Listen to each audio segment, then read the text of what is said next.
So ating pong pag-aaralan ay patungkol sa ganyang pagkakataon, parang naloko o naisahan, no? So,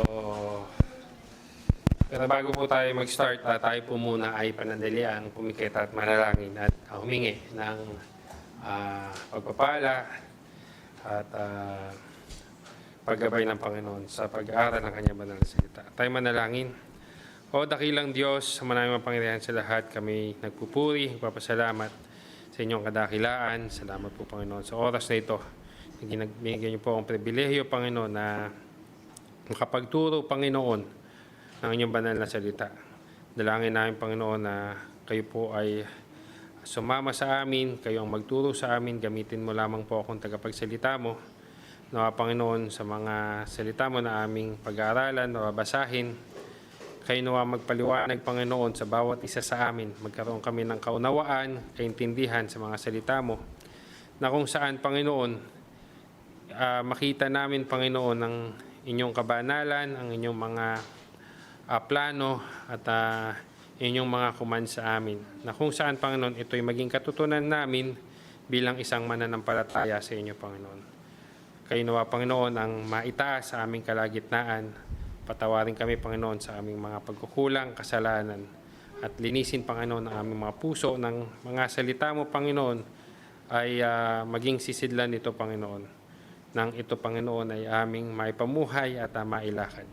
Maraming salamat po, O Lord, at lahat ng ito, Panginoon, ay aming hiling dalangin na may kaparehato sa salamat sa dakilang pangalan ni Jesucristo ang tagapagligtas namin. Amen.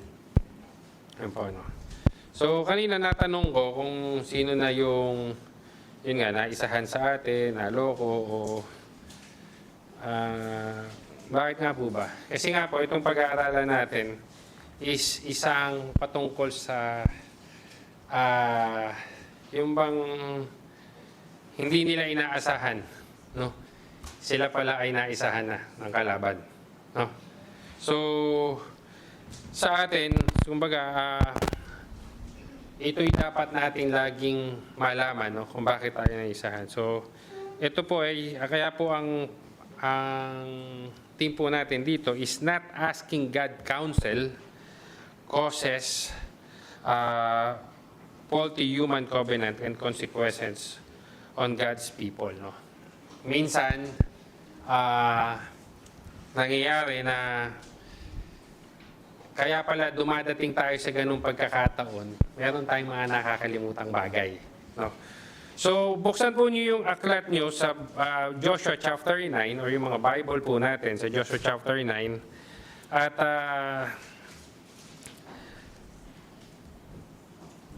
punta po kayo sa Joshua chapter 9 and basahin po natin at sundan niyo po ng inyong mga mata yung verse 14. And ikukwento po natin yung mga bagay na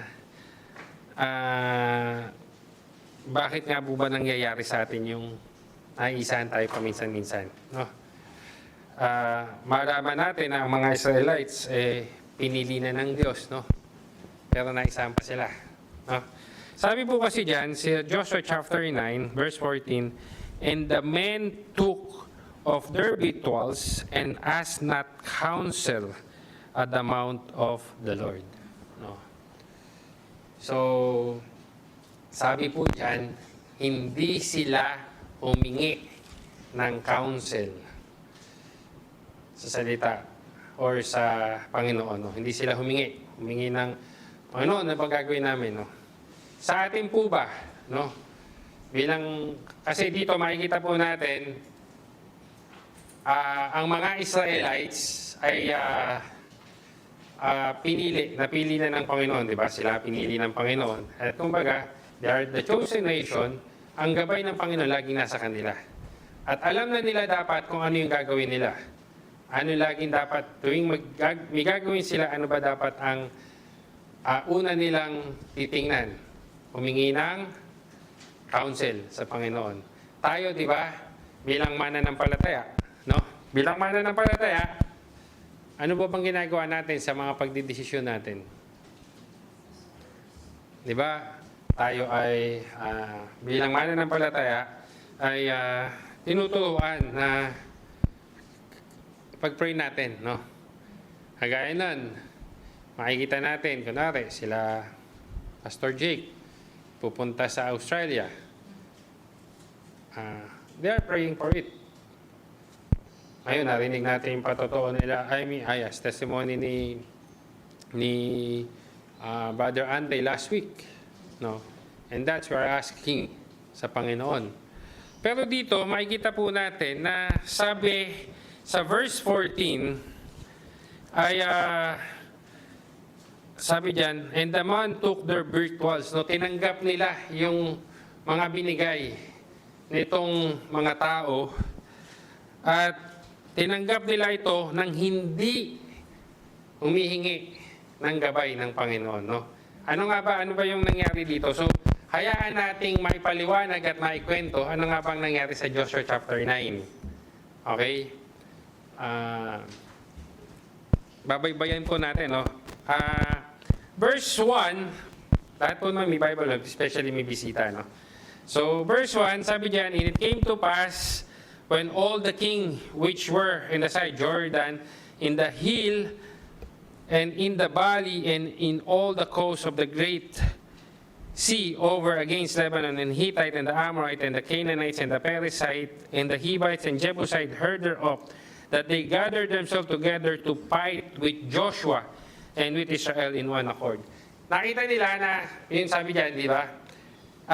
Nakita nila kung ano yung ginawa ng Diyos sa kanila at tong mga pamilyar ba yung mga pangalan? The Hittites, Amorite, and the Canaanites, Perizzite, Hivites, Jebusite. Pamilyar ba ito? Yung pangalan, di ba? Sabi diyan, nagkaisa sila para makipaglaban kay Joshua at sa mga Israel, no? Kasi nakita nila yung kung anong ginawa ng Diyos sa Jericho sa Ai, no? Ang AI, nasa Bible po yan, hindi po ngayon lang yung AI. Hindi, ano lang po yan, no? So, AI po yun eh. So, kung ano yung ginawa ng lugar po yan, no?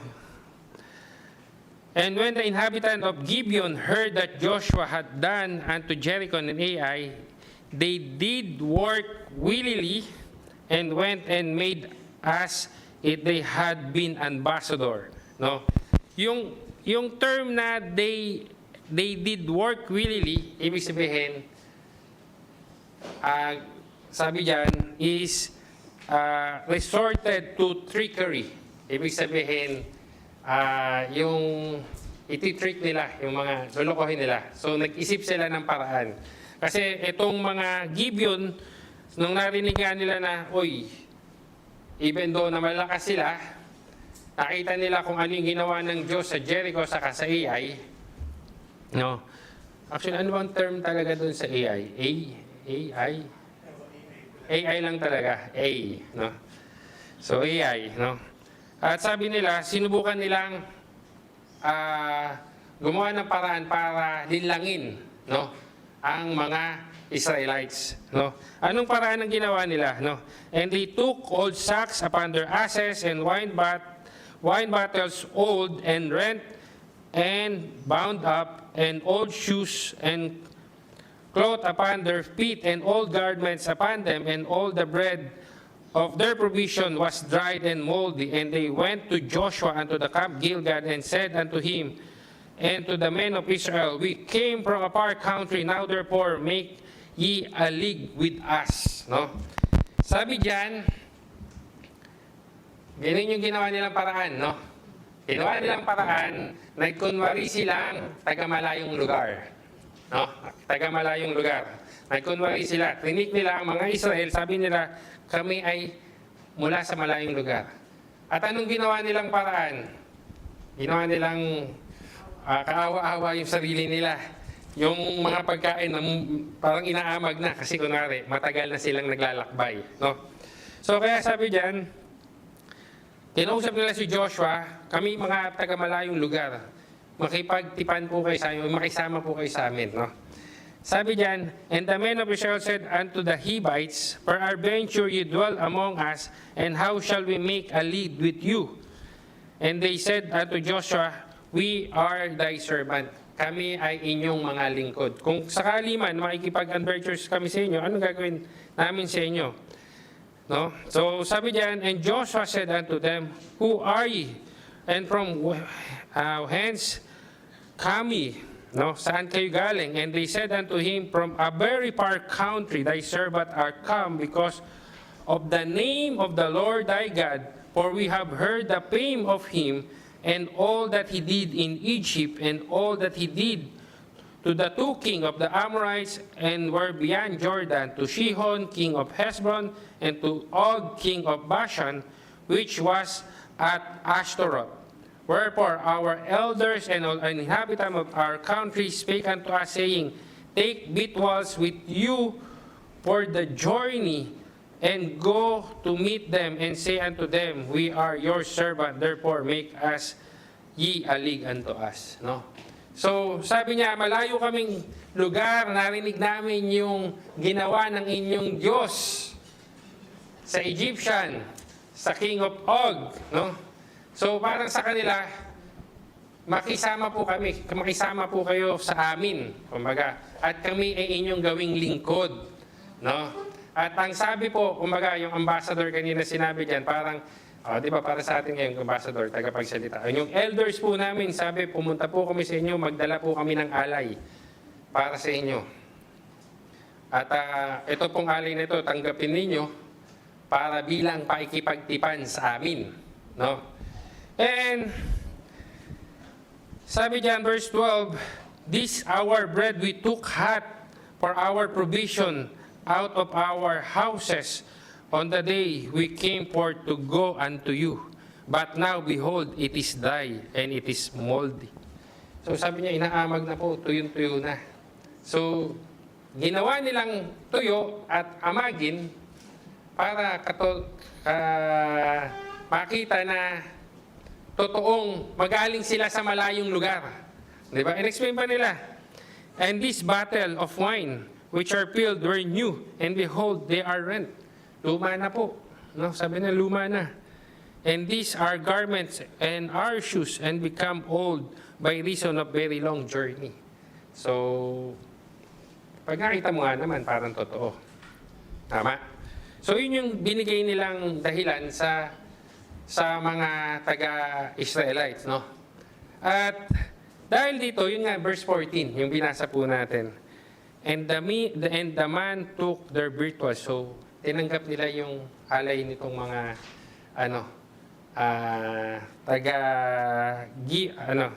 Gibeon, or itong mga mga Hivites, no? Actually, Hivites po sila, no? So, tinanggap nila. And sabi diyan, and ask not the counsel at the mount of the Lord. Hindi man lang sila humingi sa Panginoon ng gabay.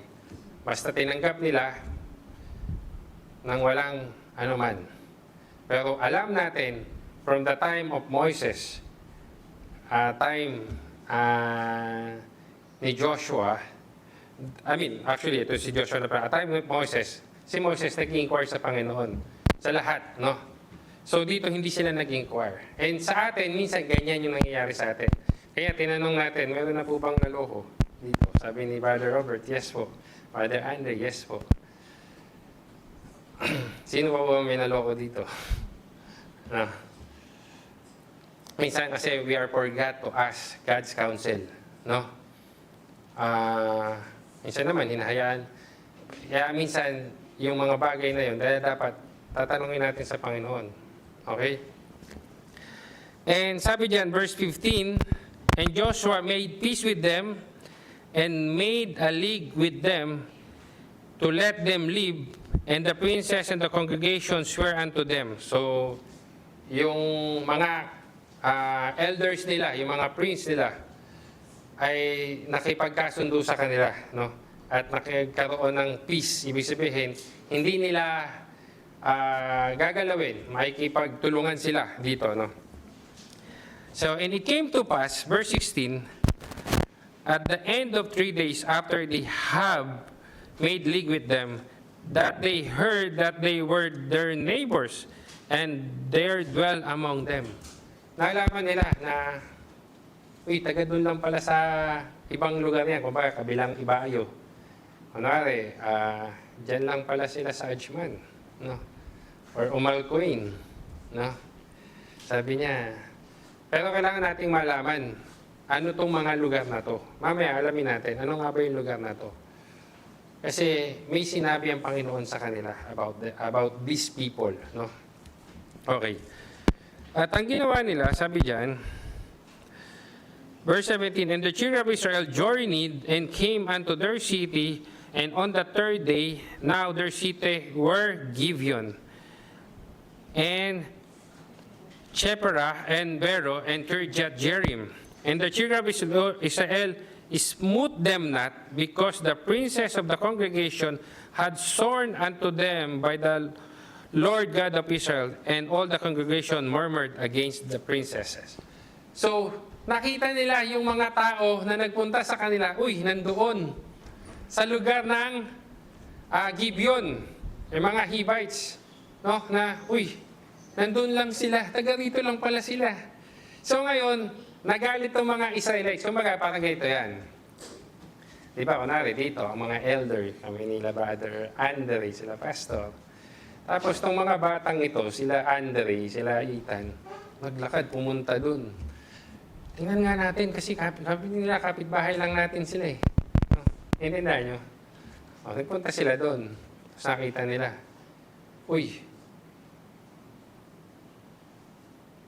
yun yung nagpunta sa atin ah. So ngayon, galit na galit ngayon tong mga kabataan to. Not totally kabataan, pero yung mga Israelites, ang nagmumurmur sila sa mga elders na tanggap. Kasi bakit? Alam nila kasi, may alam silang pangako ng Panginoon. No? But all the princes said unto all the congregation, we had sworn unto them by the Lord God of Israel, now therefore we may not touch them. No? So, nangako sila. Hindi na nila pwedeng saktan yun. No? Ngayon, gusto kong malaman bakit sila nag-murmur at ano nga ba talaga ang nangyari dito. No? Naisahan sila, tama? Kumbaga, naloko sila. Pero sino nga ba yung itong mga Hivites? Sino nga po ba sila? No? Kaya, ito po, sila po ay ipinangako ng Panginoon sa kanila. Buksan po natin sa Exodus chapter 23. Bakit galit na galit tong mga or nagmumurmur sila? 23.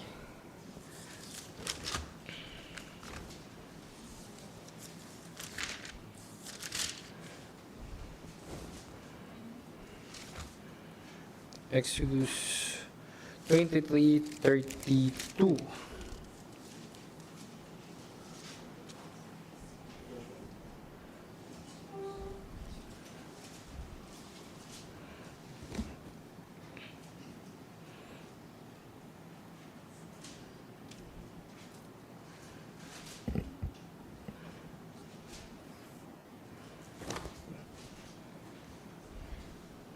Exodus 23. Sabi diyan sa verse 27, and I will send my fear before thee, and will destroy all the people of whom thou shalt come, and I will make all thine enemy turn their backs unto thee, and I will send hornets, which shall drive out the Hivites and the Canaanites and the Hittites from before thee. I will drive them out from before thee in 1 year, lest the land become desolate, and lest the beasts of the field multiply against thee.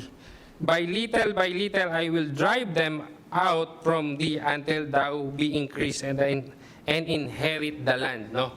Etong lugar na to, yung ipapangako ng Panginoon sa kanila. No? And sabi diyan, and I will set thy bounds from the Red Sea even unto the sea of the Philistine, and from the desert unto the river. From I will deliver the inhabitants of the land into your hand, and thou shalt drive them out before thee.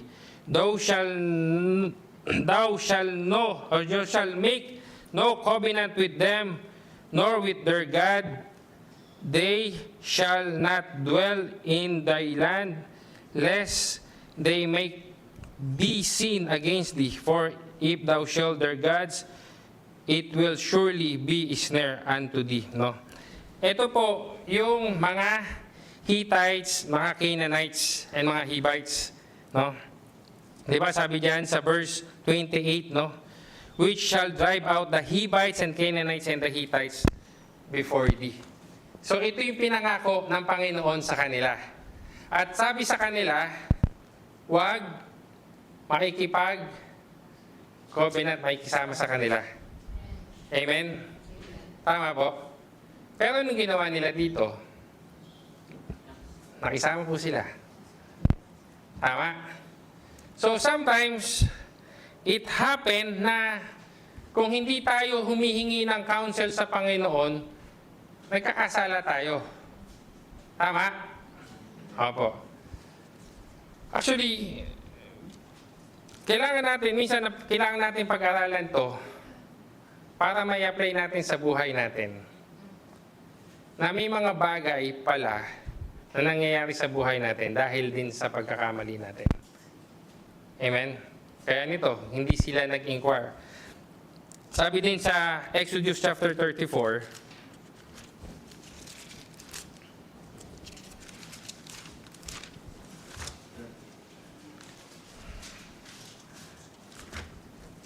verse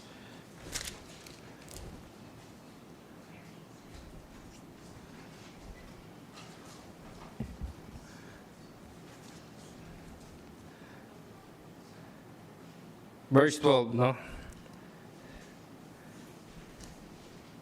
Mula verse 11, observe thou that which I commanded this day. Behold, I drive out before thee the Amorites and the Canaanites and the Hittites and the Perizzite and the Hivites and the Jebusite.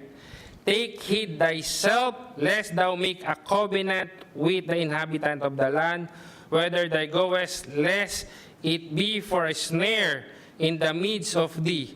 But ye shall destroy their altars, break their images, and cut down their groves.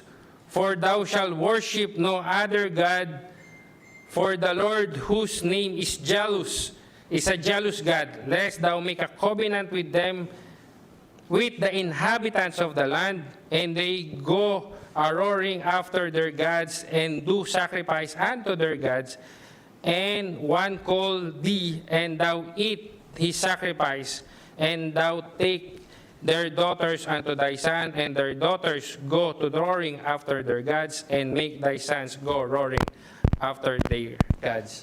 So dito, sinasabi ng Panginoon, di ba? May command ng Panginoon sa kanila, huwag kang makikipagtipan sa kanila. Kasi darating yung time na pag nakipagtipan ka sa kanila, sasamba na rin kayo sa mga Diyos nila. No? Ngayon, kung titingnan natin at kung pag-aaralan natin mabuti, simula nung sa Exodus, may makikita tayo na sumamba ang mga Israelites sa Diyos-Diyosan. Saan natin makikita yon? Nung umakyat sino? Si Moses. Tapos si Aaron na iwan.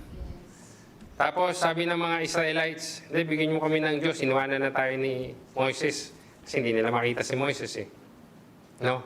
Ano nangyari? Doon na sila sumamba sa Diyos-Diyosan. Then after that, nagalit si Moses, nakita nila ang kapangyarihan ng Diyos. Simula noon, hindi na nila inulit, tama? Pero nagmumurmur pa rin sila kay Moses. Nagigalit sila pagka walang pagkain, ganito. Pero after that, kaya binigyan sila ng command ni Moses, binigyan sila ng command ng Panginoon na huwag silang makikisama. At ano yung command sa kanila? Lahat nitong lugar na to na binigay ng Panginoon, anong gagawin? I-destroy, tama? Kasi bakit? Pag hindi nyo dinestroy, sasamba na din kayo sa kanilang mga Diyos. Tama? So ito po yung nangyari sa kanila. No? Not been mentioned here directly, but makikita natin yung mga succeeding. Bakit? Kasi una, hindi ka nag-inquire sa Panginoon, hindi mo sila nalaman na sila pala ay mga kaaway mo na kung saan sila pala, kasi sabi ng Panginoon, sila ay magiging enemy mo eh. Tama? Tama? At ang sabi dyan, itong mga lugar na to, ipinangako kong ibibigay ko sa inyo. At you should utterly destroy them. No? Sabi pa dyan sa Numbers 33:55,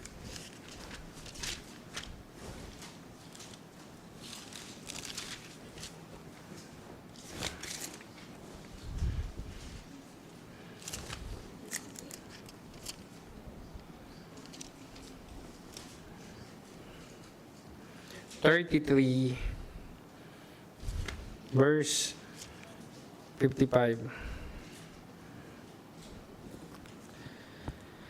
Sabi diyan, pag nakipagtipan sila, di ba? Sabi diyan, but if, ito po yun, no? Which is makikita natin yung mga nangyari dito sa Judges, kung ano yung nangyari sa kanila. Which is sinabi sa Numbers. Verse 55 ng Numbers 33, but if ye will not drive out the inhabitant of the land from before you, then it shall come to pass that those which will remain of them shall be pricked unto your eyes and torn on your side, and shall vex you on the land wherein ye dwell. Moreover, it shall come to pass that I will shall do unto you as I thought do unto them. No? Verse 55 ng Numbers chapter 33, sinabi ng Panginoon, kung hindi mo sila mapapalayas, sila ay magiging parang thorn sa inyo, tinik sa inyo, pahirap sa inyo. So ano nga ba yung nangyari sa, mababasa natin sa Judges, if we continue the reading of this. No? Hindi nila mapalayas, no? Hindi nila mapalayas yung mga ipinangako. Actually, pag binasa natin yun sa Judges, makikita natin si Judah, napalayas niya yung mga binigay sa kanyang lugar. Pero kay Benjamin, if I'm not mistaken, hindi nila mapalayas. No, Ephraim, hindi nila mapalayas. At sabi ng Panginoon, magiging tinik yan sa inyo. At kung makikita po natin, sa Judges, laging nagkakasala ang mga Israelites. Ano yung kasalanan nila? Nagkakasala sila sa Panginoon. Kasi bakit? Nakukuha na silang sumasamba doon sa Diyos-Diyosan ng mga sinakop nila. Amen? Naintindihan po natin. That will happen if we will not inquire. Una, madidisip tayo. Madali tayong maluloko. Intindihan po natin. And pangalawa, hindi natin alam, magkakasala na tayo sa Panginoon. Intindihan po. Minsan sana sa ating mga buhay, no? Lagi, minsan, di ba, nagsishare tayo ng gospel. Minsan, actually kami ni Andre, minsan nag-uusap kami niyan. May mga, yung mga ibang church na sinusuri din namin, pinag-aaralan namin. Kasi we are thinking, maybe, if we will go with them, matuto na rin tayo makisama kung ano yung ginagawa nila. Tama? Kaya dapat ang gagawin natin, lagi nag-i-inquire tayo sa Panginoon. Nagpe-pray muna po tayo. And sa lahat ng ating mga plano. No? So ituloy ko lang po para matapos natin yung Joshua chapter 9.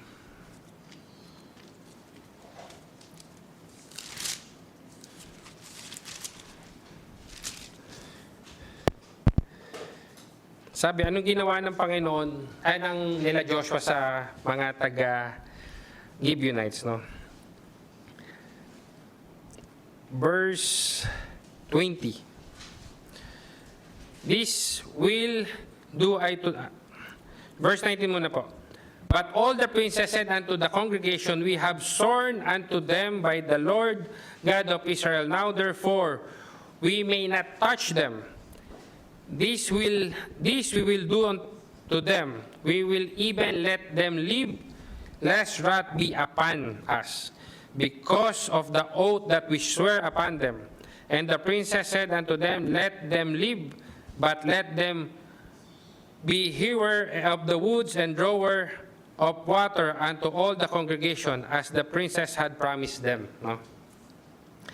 And Joshua called them, and he spake unto them, saying, Wherefore have ye beguiled us, saying, You have very far from you, when you dwell among us. Now therefore you are cursed, and there shall none of you be freed from being bondman and hewer of the word and drawer of waters for the house of God. No? So, yun na lang yung ginawa nilang parusa sa kanila. Pero sabi nga dyan, dahil nagbigay na sila ng sumpa, kumbaga, nakipagtipan na sila at nakipagsumpa sila sa ngalan ng Panginoon. No? At sabi nila, ang takot nila, kung, sabi nila dyan, kung hindi natin susundin, tayo naman ang papatusahan ng Diyos. Diba? Sabi dyan, tayo yung papatusahan ng Diyos. Kasi command yan ng Panginoon, no? Na pag may binigay kang sumpa, panindigan mo. Okay? And they answered Joshua and said, Because it was certainly told thy servant how the Lord thy God commanded his servant Moses to give you all the land and destroy all inhabitants of the land from before you. Therefore, we are sore afraid of our lives because of you, and have done these things. And now, behold, we have thine hand, as it seemeth good in thy right hand to thee, do unto us. So, pumayag sila kung ano man yung gusto nilang gawin sa kanila. And so did unto them, and delivered them out in the hand of the children of Israel, that they slew them not. And Joshua made them that they hewer of the wood and drawer of water for the congregation, and for the altar of the Lord, even unto this day, in the place which should chose. No? So dyan, yun yung naging trabaho nila. Pero nakisama sila sa mga Gibeonites. No? Yun po yung makikita natin dito. At ito nga yung sinabi dito na dahil nakipag-oath na sila, nagsumumpa na sila, eh sabi ng Panginoon, tingnan natin sa Numbers chapter 30. No?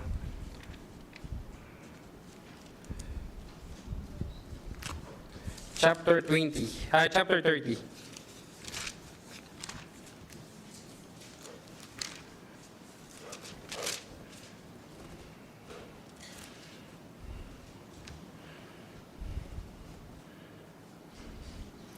Sabi diyan sa 31 and 2, If Moses spake unto the head of the tribes concerning the children of Israel, saying, This is the thing which the Lord had commanded. If a man bow a vow unto the Lord, and swear an oath to bind his soul with a bond, he shall not break his word, he shall do according to all that proceedeth out of his mouth. No? So nakipagsumpaan na sila dun sa mga Gibeon, no? So wala na silang magagawa, no? So ito na lang yung nangyari sa kanila. Kaya kung makikita po natin, dapat tayo ganun din. Anong nangyari? Anong naging kasalanan nila? Ano yung pagkakamali nila? They are not inquiring sa Panginoon. Sana tayo po, no? Sana tayo. Lagi natin pong alalhanin at isipin, ano man po yung mga plano natin sa buhay. Ayan, si Brother Robert, sabi niya, minsan naloko siya. Brother Andre, o kung sino man sa atin. Lahat ng gagawin natin, hingin natin ng paggabay ng Panginoon. Mula pa lang sa paggising natin sa umaga. Sa trabaho, no? Kasi hindi natin alam kung minsan, kasi bilang mananampalataya, dapat lagi na natin kasama ang Panginoon sa lahat ng ating gagawin. Hingin natin, inquire natin, Lord, gabayan niyo po kami sa aming mga gagawin sa buong araw, no? Kasi isa na tayong mananampalataya. Kaya kagaya ng mga Israelites, sila, they are being chosen and then they are guided by God. Ang kailangan lang nila, mag-inquire sa Panginoon. Pero dahil hindi sila nag-inquire sa Panginoon, ano nangyari sa kanila? Diba? Naloko sila. No? Nawa, sa atin, sa lahat ng ating gagawin, hilingin natin ang gabay ng Panginoon. Huwag tayong basta-basta magdidesisyon. Kagaya ni Sharina. Ano ba ang desisyon ni Sharina? Ayun. kami bilang pamilya, no? Gaya ni Father Sandro, di ba? No, Father Sandro, no? Sometimes we need to decide, we need to inquire. Ano nga bang kalooban ng Panginoon? Eh makikita naman natin yan. Pag-pray natin, lahat ng prayer natin, makikita naman natin. Kung kalooban ng Panginoon, makikita natin sa Bible. No? Nag-aaral naman tayo, sinasabi natin. So wag kang hiling alam mo naman na may mali na mangyayari.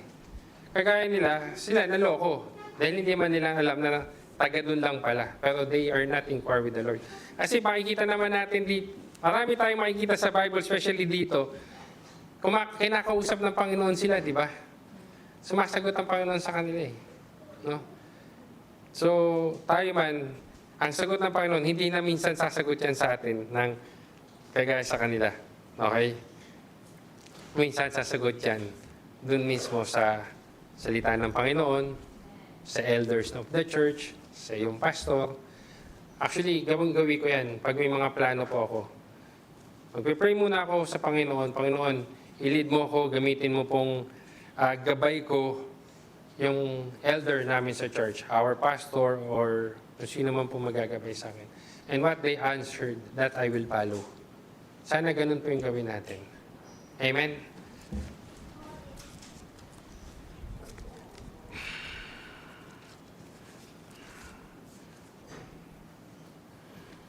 Tayo po mag-pray. Dakilang Diyos, sa maraming mapanginayan sa lahat, maraming salamat po, Panginoon, sa mga salita mo, Panginoon, na aming nabasa, aming napag-aralan. Dalangin nga po namin, Panginoon, na kagaya nung nangyari po sa Joshua chapter 9, na kung saan ang mga Israelites ay nalinlang, Panginoon, ng mga Gibeonites. Dahil hindi sila lumapit sa inyo, hindi sila nag-inquire sa inyo, na kung saan nagdesisyon sila, Panginoon, sa kanila man lang ng kagustuhan na naisip nila na yun yung tamang gawin, pero hindi nila nalalaman may mga bagay na kayong kinuman sa kanila na sila ay nagkasala dahil sa ginawa nilang ito, Panginoon. Kaya dalangin namin sa aming panahon ngayon, tulungan nyo kami, Panginoon, at laging gabayan. Nawa, Panginoon, lahat ng aming ginagawa, tulungan nyo kami, paalalahanan nyo kami, Panginoon, na ilapit namin sa inyo, idaan namin sa panalangin. Inquire namin po sa inyo kung ito nga mga bagay na aming gagawing desisyon, Panginoon, ay dapat namin gawin, Panginoon. Alam namin, Panginoon, na nandyan ka, na handang gumabay at pagmagtubay sa amin at tumulong sa amin sa pamamagitan ng inyong mga alagad, elder ng church, ng aming pastor, Panginoon. Kayo nawa, Panginoon, ang maggabay at patnubay sa amin. Maraming salamat po, Panginoon. Lahat na ito, Panginoon, ay aming hiling dalangin. Namin kapagpasalamat sa dakilang pangalan, Yesu Cristo ang tagapagligtas namin. Amen.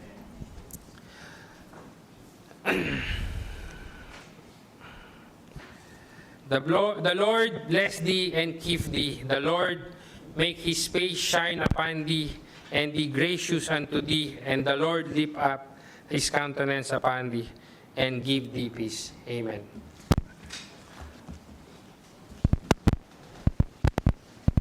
Shall we rise once more as we sing a hymn that is a prayer? We'll sing it a cappella. And let's sing just the first stanza of it. Guide me, O thou great Jehovah. May it be our prayer that the Lord would guide us. The great Lord, Jehovah, it means the great Lord, yung letter, yung capitalized L-O-R-D. Let's sing the first stanza and may it be our prayer as we sing. Guide me, O thou great Jehovah. Okay, play the chord. Ready, sing. Guide me, O thou great Jehovah, pilgrim through this barren land. I am weak, but thou art mighty. Hold me with thy powerful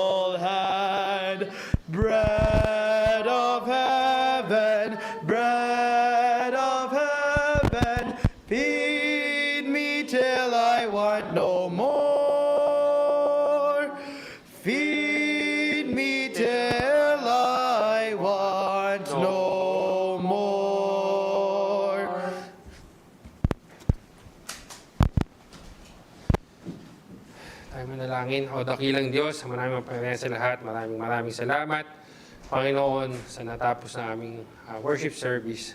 Nawa, Panginoon, Ikaw nga po, Panginoon, ang aming naitaas at naparangal, Panginoon. Basbasan niyo po kami, Panginoon, ng pagpapala at gabayan, patnubay ng inyong pagmamahal, Panginoon. Maraming salamat, Panginoon, at lahat na ito, Panginoon, ay aming hiling dalangin na may kapatid at pasasalamat sa dakilang pangalan na Jesucristo ang tagapagligtas namin. Amen. Picture po tayong lahat. So, bisita po muna dito sa harap. Yung 3 bisita para. Tapos, ano muna? Ikaw, Brother Robert, saka si Sister Erica, Sister Lisa, Brother Andre, saka Sister Marian. O, tayong ano po. Tapos, sunod lahat po tayo. Dito po kayo sa gitna.